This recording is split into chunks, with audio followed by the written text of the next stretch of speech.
So this is a pretty interesting development. I have completely overhauled the application. It's no longer called Morse App or Morse Mac. I've decided to call it EventField, which sort of gives a bit of a name check or a bit of a nod, I guess, to the work of John Cage and Yanis Xenakis, who are two experimental composers who, I've been influenced quite a lot by. Um, so we can still scrape data here from the website, but what I've done is copy pasted some of Hitchhiker's Guide to the Galaxy. Um, then I've also removed the visual ticker because I don't really need it. What I've done is but we've still got all of the scales that we had before, half whole. Um, the randomized mappings still works. Um,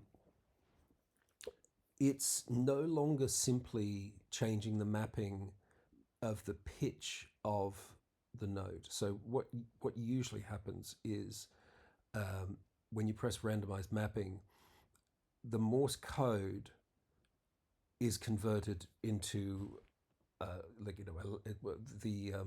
the text is converted into Morse code, and those letters are assigned a musical pitch, and that is randomized. That was randomized in the first version. Now what happens is there's also a randomness for note duration. I switched from having a simple millisecond delay between each of the notes to now having a tempo back end to the system. So you can put in a tempo of whatever you like in whole numbers. And now when you hit the randomized mapping button, each of those letters will be either a 16th, 8th, quarter note, half note, or a whole note. So it's pretty interesting on that level. We can still switch between the internal instrument and the MIDI out. But now we've got this section here, this channel strip. And like at the moment, I'm using Absinthe. I really like this accompany piano sound. It sounds incredible.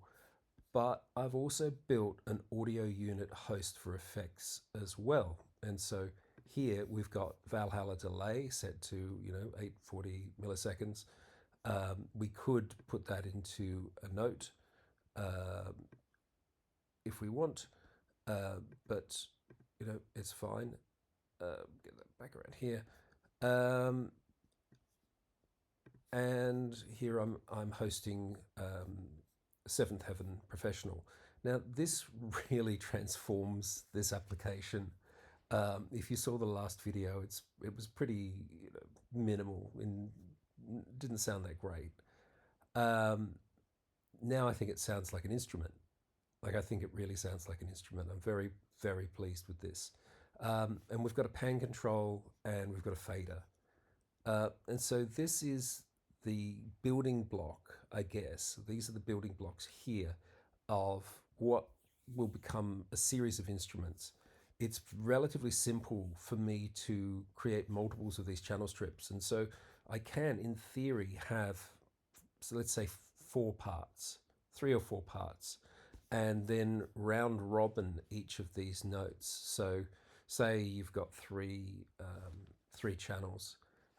The first letter goes to channel 1, the second letter goes to channel 2, third to channel 3, and so on. Anyway, that'll come in time. I'm very pleased with where this application is right now, and you can hear it.